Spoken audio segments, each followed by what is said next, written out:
A tale of two stations, Wantage and the great rail Tease. Wantage, a charming market town in Oxfordshire, has a peculiar history with the Iron Horse.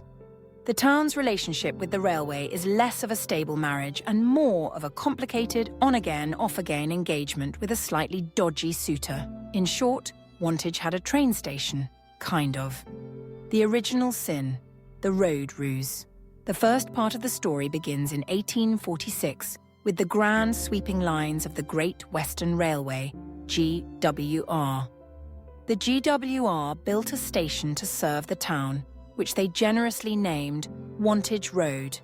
Now, in the grand tradition of Victorian railway marketing, adding road to a station name was code for, "We built this miles from the actual place.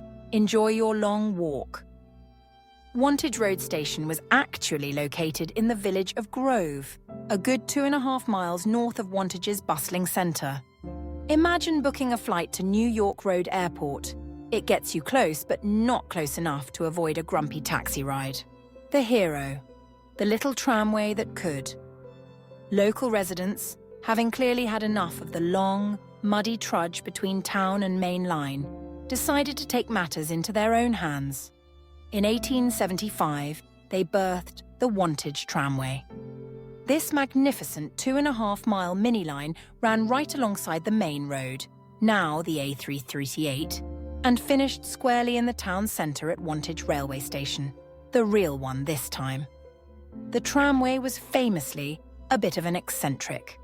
It was the first steam tramway in Britain to run a passenger service, but it was renowned for its cobbled-together rolling stock, which often felt like a collection of railway misfits. Its star locomotive was number 5, an adorable 040 Well tank engine built in 1857. It was officially named Shannon after a warship, but the Wantage locals quickly renamed it Jane.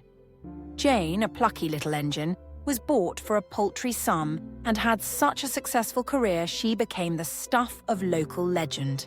She even steamed all the way from Crewe to Wantage under her own power. For decades, Jane and her friends chuffed merrily along the roadside, saving Wantage folk from the inconvenience of the GWR's geographical gaffe. The tramway was so profitable that its company offices are still standing in the town centre today. The sad farewell, and the long wait. Alas, all good things must end. The advent of the omnibus, a posh name for a bus, spelled doom for the tramway's passenger service, which closed in 1925. Goods traffic staggered on until 1945. Then in 1964, the final nail in the coffin arrived. Dr. Richard Beeching's infamous cuts.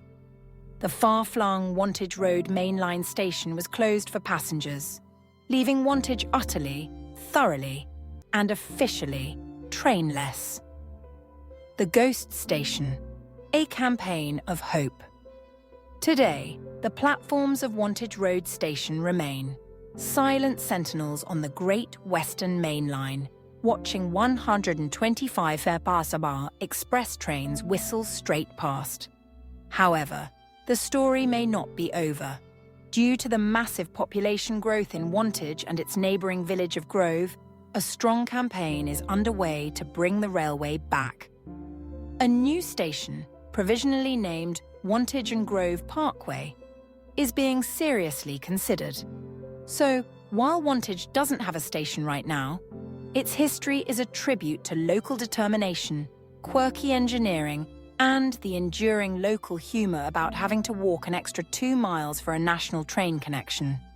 If the campaign succeeds, Wantage will finally complete a rail journey that's been 180 years in the making. Jane would be proud. She currently resides in preservation at the Didcot Railway Centre, by the way, always one stop away from the action.